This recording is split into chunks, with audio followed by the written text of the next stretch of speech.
Welcome back to the show. I'm your host, Phil Risher, and on today's episode, we're going to be discussing achieving financial freedom through the blue collar dream with Ken Rusk. Thanks so much for joining us today, Ken. Thanks, Phil. Appreciate you having me. Absolutely. So, Ken is the author of Blue Collar Cash. He's also the owner of Rusk Industries and works in the home service space, construction type of businesses. So, I'm really excited to pick his brain about obviously being an author, but then also scaling a business. So, Ken, could you tell us a little bit like how did you get into the trades and home service business construction stuff? Quickly. When I was 15 years old, my high school shared a fence with an industrial park, and Hmm. there was a hole in that fence that had been well worn over the years, and we would cut through there to go through the industrial park and go to the carryout and hang out after school, which is what kids did back in that day. Yeah. So I just remember walking through all these companies, and there was a lot of energy, a lot of motion, a lot of big boy toys, backhoes and dump trucks and all that kind of stuff. Hmm. And so there was one company that I thought was particularly interesting, a lot of people milling about. And I walked in and said, "What do you guys do?" I knew someone that worked there, and they were like, "Well, we dig ditches." And I said, "Okay, well, I'm qualified to do that." So, I wanted to get my first used car. I wanted to take my girlfriend out for pizza, have some money in my pocket. So it was time to get my first full-time job. I had several part-time ones, but so yeah, I did that. I dug ditches in the summertime when I wasn't in school, and in the wintertime, I worked in the office Mm. after school. And so what happened is I got to kind of learn over the next 3 or 4 years the front and the back of the house, as they say. Mm. And when it came time for me to decide if I was going to college or what I was going to do, the boss man came to me and said, "Hey, we're going to open franchises around the country, and we want you to do it." So at 18, I packaged together a sport coat and some pants and a tie, and spent the next 3 or 4 years traveling around the Midwest, opening franchises from scratch. Wow. And so that was a pretty good college degree in my mind, or making mistakes with other people's money and opening up these. But we did great. We opened up, Chicago and Columbus and Cincinnati and Pittsburgh and all those places that were thriving. And then I would move on to the next one. And so finally, when I was 23, I think it was, I said, I'm tired of, living out of a suitcase. And Yeah. I moved to the western end of Lake Erie, a little town called Sylvania. And now we have three franchises in Northwest Ohio and Southeastern Michigan. So we started Wow. with 6 people, and we have, I think, 200 some today. So it's been a hell of a ride. Wow, that's crazy. So when you started doing the franchising stuff and going and franchising different things, did they kind of have a kit that you would then teach these people how to do, or how did you know what to even teach people? Well, I think, Phil, the biggest thing that you can use in any business is having a vision of what you want it to look like first. And, you know, I don't care what you do in your daytime. I don't think you do anything without knowing what it is and where it is and why you're doing it. So I don't care if you drive to the store. I mean, you have a predetermined path and you have a reason why you're doing it and an end goal. So all I really did was try to emulate the Mhm. successful business that we had in Cleveland and Yeah. just move about the country, just trying to make, cookie cutter copies of that. And yeah, it worked really well. I mean, that's one of the reasons that you would franchise is because someone else has made some mistakes and you can kind of take their lessons and go from there. Yeah. So let's say someone's like a $2 million business and they want a franchise. Have they gone through enough struggle to be able to franchise, or is there a certain amount of revenue that you should have done, or team members that should have done to have a proven system to franchise? Well, that's a great question. I think for me, it is, have you as a business experienced all the problems that could possibly affect your company? Have you gone through that? Have you come out the other side? Are you experienced enough, whether it's 2 years or 10 years? Are you experienced enough to answer any question that someone who's paying you money could Yeah. need to ask, or say, "Hey, bail me out of this because I've got some city department doing this to me, or I've got some insurance company trying to do that to me, or some bank trying to do this to me," whatever. So I'm not so sure it's the revenue amount as much as it is how prepared are you to say, "I am uniquely qualified to charge you money because I know it all," okay, or Mhm. at least I know most of it. Yeah. So yeah, I think that's kind of the measuring stick there. Yeah, definitely. From 6 team members to 200, what would you say, like, from a obviously the operation side is a whole nother thing, but like maybe from 6 to like 20 or 30 team members, what are some of the big things that you had to overcome, like marketing, sales, processes? Are there any big things there that you've seen? Well, I think every business has a little bit of what I call qualitative predictability or quantitative predictability, right? You all know that if you stand in front of so many people, you're going to talk to so many people, you're going to make a relationship with so many people, you're going to go see so many people, you're probably going to present to so many people and then close so many people. And so there should be a mathematical equation that every company has. And then all you need to do is just, pour gas on that, right? If if 10 gets you this, then 20 gets you that, then 30 will get you that. So the first thing we need to do is we need to figure out what that predictability is. And again, every company can do this. They just have to look back at their history. So growing from that point is simply replicating what you're doing. And the other thing is that we have to be careful that we don't get caught in this ego trap of ownership. Okay. Yeah. When people ask me how to grow a company, the first thing I say is, well, okay, so you need to become irrelevant to your business if you want to grow it. And they look at me like, well, no, wait, whoa, I'm the boss. I make all the decisions. I beat my chest and Yeah. I fix this and change that and motivate this and tell people that. And I said, you're right, but you're also going to work 80 hours a week and you're going to have high blood pressure and diabetes and everything else if you keep that up. So, in my opinion, pulling yourself out of the organization so that you can become that visionary, and then putting people in the company around you in a intrapreneurial fashion, maybe not an entrepreneurial fashion, is really the key, because then you have all these really super interested mechanics around you that are doing the mechanical part of the business, and you're just driving the vision. Absolutely. I heard a really good quote. It was, the more valuable you are to your business, the less valuable your business is. Absolutely right. 100% correct. Yeah, and kind of tying that back to the vision of setting the vision, when you would go into these places and try to set the vision of like, where are we going here? I think a lot of times people get bogged down in the technician mindset of like doing the work instead of actually building a business. Some of the things that you mentioned was EOS related, the entrepreneur operating system with the book Traction. Is that something that you implemented in your business? It's really funny because I have read the book and several friends of mine have taken the EOS method. Yeah. But each one of them looked at me and said, well, you don't need to do this. You already know this stuff. And so I think I'm not saying that I'm on the same level as Gino Wickman. He's a genius. There's Right, no right. doubt. But I think because I was in the ditch digging business, I was kind of forced to work on culture before culture was cool. Hmm. So I've been doing culture work for 35 years, only because I had to. Yeah. Traction talks about how to build great culture in today's day and age, and it's a great book. For me, I was forced to do it a very long time ago, so I was kind of culture-ish before culture was cool, I guess you could say. Yeah. Would you, if someone were to ask you like, hey, Ken, how did you build a great culture? Or what were some of those things that you did? What was like one or two of those big things that you're like, if you're not doing this, this has really changed the game for us? The first thing that I would say is stand in front of all your people and say the following sentence: I can't get what I want for my company, nor can I get what I want for myself until all of you get what you want for yourselves first. Hmm. Because most companies, Phil, are linear. Okay, there is input, there is work product, whether that's a service or a product or a software, whatever it might be, and then there's revenue, sales and revenue, and then hopefully there's delivery and then profit. And as the owner, you're always on the end of that line. So know that and make sure that everybody wins in front of you, because the more people that win in your organization for themselves, the more likely you're just going to kill it. And oh, by the way, be very careful, because this happened to me about 15 years ago. I had my group of entrepreneurial candidates around me in the office. I gave them each a piece of paper and a pencil, and I said, I want you to tell me how far you think we can take this company in the next year in revenue. Wouldn't you know it, every one of those people wrote down $1 million or $2 million higher than I had in my own head.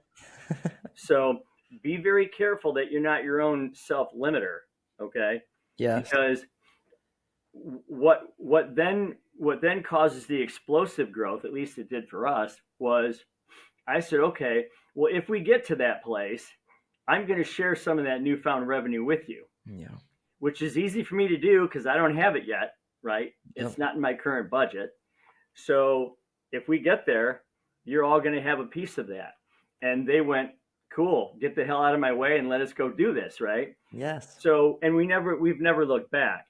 And so there's probably a half a dozen or so things that we do from a financial and a revelation, a celebration standpoint that continue to drive or fuel that fire, if you will.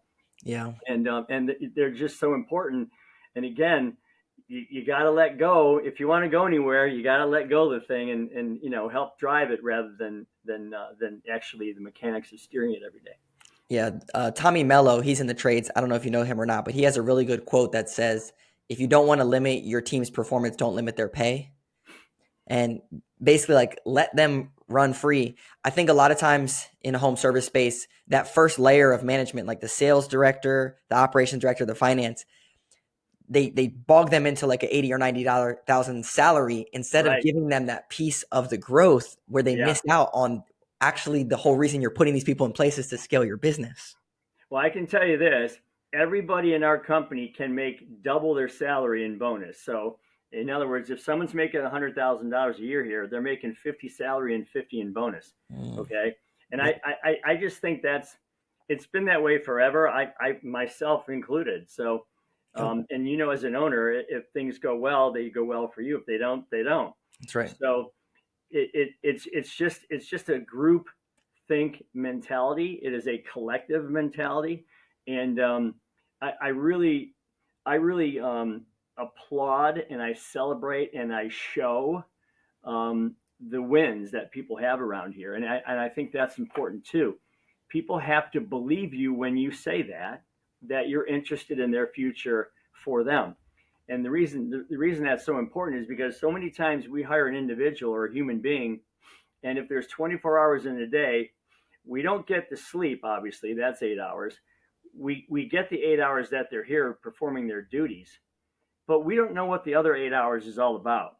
Are they a hobbyist? Are they a sports person? Or what are they doing? Are they a health person? What are they? So I want to know what that 8 hours is all about because I want to hire the whole person. I don't want to just hire 1/3 of them. Yeah, I totally agree. And I think Mike McAllowicz, he wrote the book Profit First. He has another book called All In, and we interviewed him on this podcast. And he has a quote in the book All In that when you go all in on your employees, they go all in on the company. And until you do that part of going all in, it can be scary, but you're not going to get that part. What's in it for them? And you said it in the beginning, like build their goals, and then they'll build your goals on top of their goals. Well, we take it so far as to have them create vision boards. And I don't mean vision boards like, theoretical ones. There's no hopes allowed. There's no dreams allowed. There's no wishes allowed. They have to be physical pathways that are specific. I would rather have anyone out there listening drop the word goal and replace it with the word pathway because they're completely two different subjects. One of them is a hope or a wish or a dream or a someday. The other one is this is exactly how I'm walking towards that eventuality. And I think that's the biggest difference. We actually post them on this giant black glass board that we have in the hallway here, and they are down to the nickel and to the date line and to the specific item and the color and all of it as to what people are chasing. Because I feel like if we're all so good at planning a vacation down to the minute detail, and then we're also good at anticipating that next 3 or 4 months until that vacation shows itself, why aren't we good at anticipating everything else in our life? And so it's really important to me to be involved in all that process. Yeah. There's a good quote, a goal without a plan is just a wish. Absolutely. Always has been. Yeah. So kind of tying this into your book, when we talk about blue collar cash, I think a lot of times business owners, they set the vision of what they want. Do you have any like goal setting things for business owners of like, how do you even set goals? It's not just revenue, but like, how do you set goals and visions as a company, and how does it tie into what you talk about in the book? Well, certainly, I think the first key is to align all of your entrepreneurs with their own vision boards and their own goal setting. Okay. Because again, you need as many people as possible to say, I'm going to run my department like I own it. I'm going to be responsible for the budgets, for the revenue, for the profit of that department, and then I'm going to share in that eventuality. I think if you line up a bunch of entrepreneurs around you in a circle who are all driven like that, Yeah. then you can say, all right, let's rock and roll. We're going to do quarterly updates and bonuses on top of your monthly bonuses, and then we're going to have a year-end celebration that if we hit this goal, we're going to go to some place like an all-inclusive in Cancun for 4 or 5 days, and we're gonna hand out your checks, okay? Because what happens in those situations is, they're sitting around the pool, they're celebrating what they've done, which is awesome. But I have so many times over the years caught them having conversations about the upcoming year, even though I wasn't there. Yeah. And that's when you're onto something, because they're saying, okay, well, how do we do this next year? And how do we get this? And how they'll have these conversations, and I won't even be around. So Yeah. that's how you kind of got this secret sauce working for you. But again, it's so transparent because I want you to win. And when you win, the company wins, and then I'm going to win. Yeah. But it always starts with you first, because if something isn't happening prior to revenue and profit, then you don't have much to go on there. Yeah. I think if you're a business owner listening to this, it's like, know what your goals are for your team members, build a culture and a pathway for them to attain those goals that also helps build the company, which then would help you reach your goals, whether it's revenue or whatever that looks like for your business. Well, sure, because if I went out to the board right now, which is just outside that door, you would see someone wants to go to Europe to visit their relatives. Somebody wants to play golf in California. Somebody wants to add a deck onto the back of their house. Somebody wants to get a new car. I mean, they're all these things, but they're very specific. Okay, Yeah. I'm saving $5,000 to go to Europe. I'm saving $50 a week for 2 years. I'm going to go in March of 2026, and they date it, they sign it, and then everybody high fives them along that journey. So I think the big thing there is to make sure that these things aren't like most people. They stop at goal. They stop at hope and wish and dream. You got to get to the point where it's so specific that it's actually in action. It's happening. Yeah. The money's being deposited in their check every week, and it's coming out through the bookkeeper, so they can't get their hands on it. And all they have to do is kind of breathe and make their world happen, and then that's going to happen for sure. Not if, Yeah. it's only a matter of when. So line up a bunch of people getting those types of things done. It's easy to do. It's free. Doesn't cost anything. And then again, get out of their way, because they're going to take your company way further than you can by yourself. Yeah. It's really building that team environment of knowing what they want, knowing their goals. So far we've kind of discussed more about building the culture and scaling a business and what that takes. I also want to make sure that we hit on this, because blue collar cash, there's a lot of people right now that are running $2 million businesses that have cash flow pinches, and they're like, what cash are you talking about, Ken? So can you kind of talk about financial freedom as a business owner and what that means from a cash flow perspective, what you've felt or gone through, trials and tribulations, best practices? Well, I can tell you that I've always opened and closed my business every week. Okay. Some people, like, for example, you get a workers' comp bill in Ohio, you get that twice a year. It could be 30,000, it could be 70,000. Okay. You don't know based on your experiences and whatever. Yeah. So I take the worst case scenario of 70,000, I divide that by 52, and I put about $1,400 a week away. Okay. Yeah. I simply use your grandfather's method of coffee cans, only they're digital coffee cans. Yeah. I save for our vacation digitally. I save for the big bills digitally. I save for everything. I save for my year-end taxes every week. We estimate that stuff. And we have all these digital coffee cans that we put this money into. And the reason I do that is because once you've got all those expenses handled, then you truly know what money is yours and what money isn't yours. Okay. The worst thing in the world you can do is come up at the end of the year and say, wait, what do I got to pay? Exactly. Like, what's going on there? So and here's the other beauty of this method. God forbid you overestimate some of those cans and the bill comes out cheaper, those digital coffee cans. Yeah. Man, you're going to find 30 or 40 or 50 grand at the end of the year, or maybe 100 that you thought was spent. and it's really not because those bills came in cheaper than you estimated. So Yeah. it's kind of like a forced little savings account too. But I mean, we save for the fun, we save for the bill, we save for the eventuality, we save for all these things so that all of it's covered, and no one ever comes to me and says, "Hey Ken, where are we going to get the money for this?" Yeah. I think it's so good. When I was in the trades, it was a $3-4 million business running out of a checking account, and I'm like, this is crazy. There's hundreds of thousands of dollars in this thing. Like, what are we doing? Right. So, I think a percentage based off of revenue of like, okay, for payroll, it's 45% of whatever money you made that week. You stick that aside.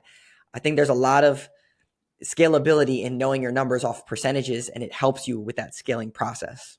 Well, that's a fact. And not only that, but it also helps to tell people how much money slips through their hands every year.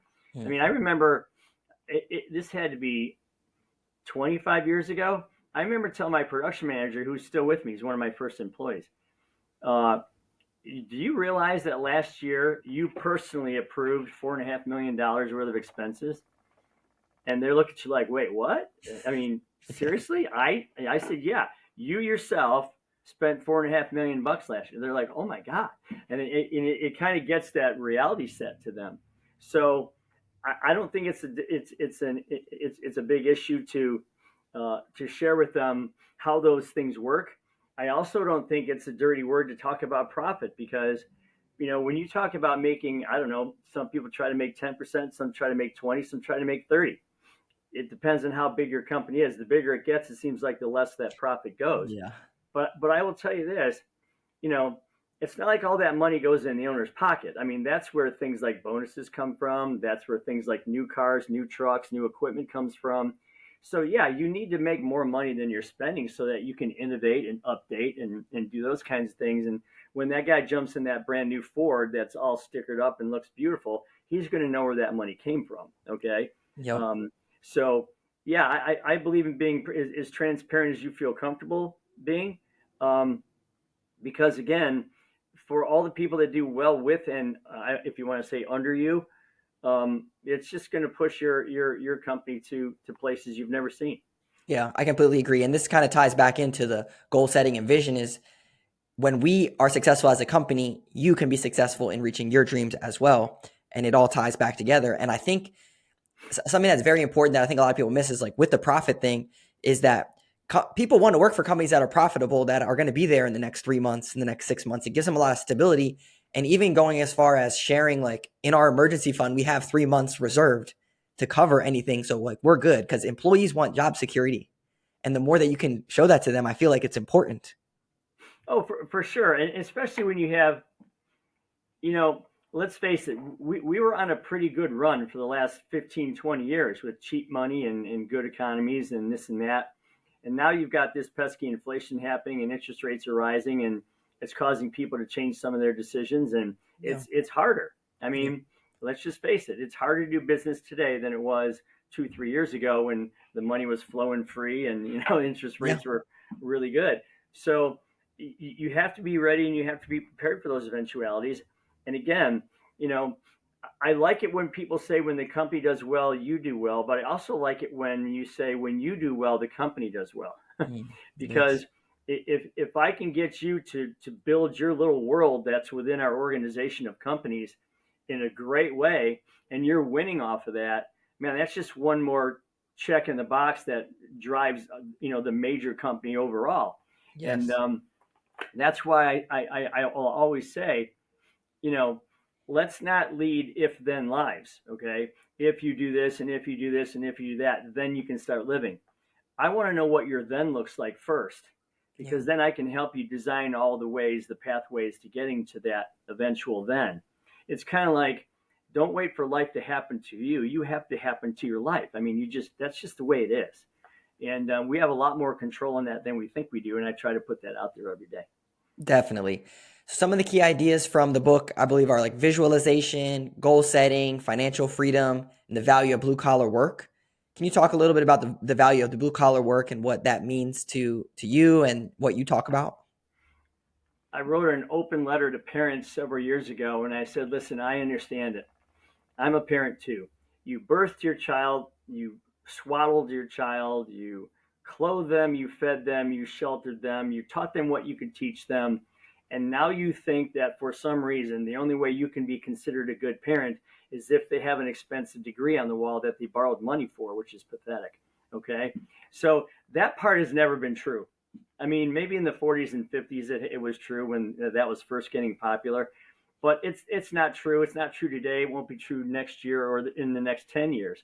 And the reason that is, Phil, is because supply and demand is a pesky but wonderful force that you can't mess with. Okay, where supply is low and demand is high, that's where the money goes. And the more we see kids playing with their stupid cell phones and spending time on their iPads instead of getting in the backyard and building a tree fort or fixing their bike or planting bushes or flowers or raking leaves, the less we're going to see of people willing to go into the trades. That is an absolute silver lining for anyone who's like, well, wait a minute. If all the herd is going that way, maybe I should go that way, the opposite way. And again, go to any Home Depot, go to any Lowe's, go to any Menards, go to the contracting desk and say, hey, you guys sell stuff to these guys every day. What's missing in this town? Well, I happen to know that the Masons are all retiring and, there's not going to be any Masons around in the next 3 to 5 years. Boom, there's your ticket. Go hire into a Mason company, work for that guy for a while, either buy his company out or go start your own in 5 years, and you will never look back for money. Okay. It's just simple economics. There is 165 million people or so working full time in the United States today.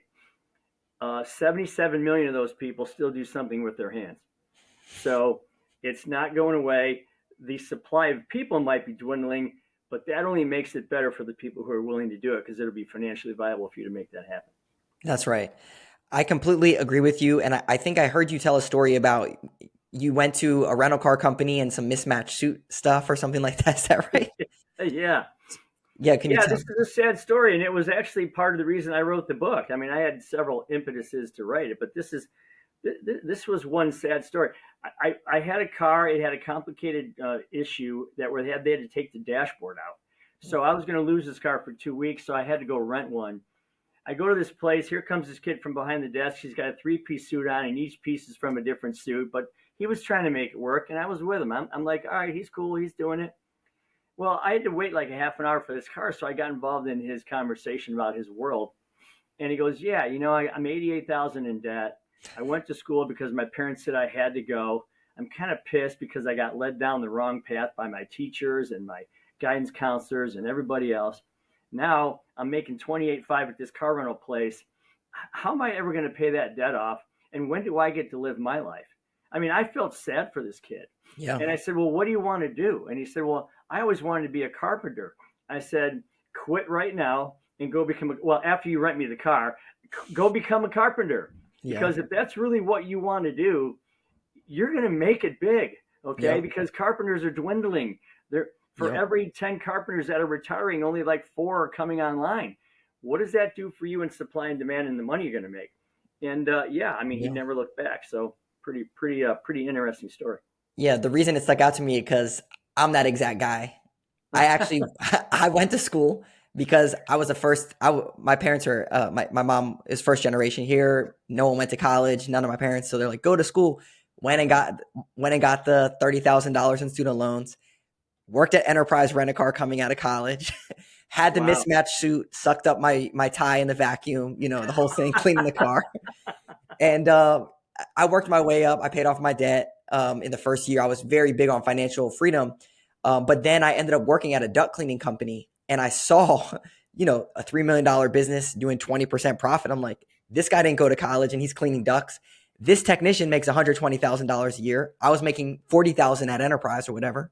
Yeah. I'm like, hold on, there's something here that I'm missing.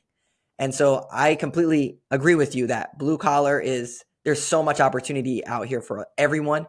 Another thing I want to say is business owners, if they're in $1, $2, $3, $5 million, $10 million, and you feel like, oh my gosh, I can't keep going. It's terrible. There's so much hope at the end to like get your stuff together because there's so much opportunity. It's worth it. You just got to clean up your stuff. All I'm saying in that regard is lay off some of your stressors on the people that are standing next to you, Mm, and then share with them the newfound revenue that they're going to help you create. yeah.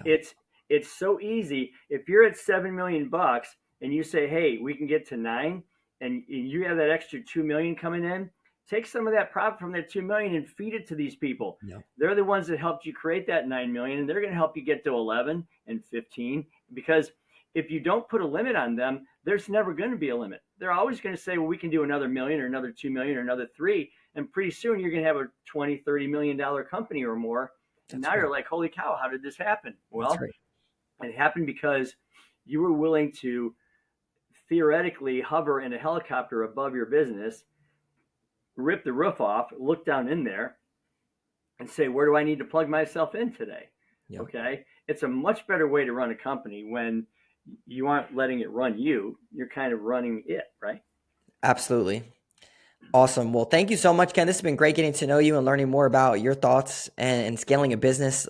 Tremendous value. Where should people go to get the book or learn about you? What should the next steps be? Well, what I did is, we were talking about traction earlier today. One of the things that I did was I built the course around my book, Blue Collar Cash.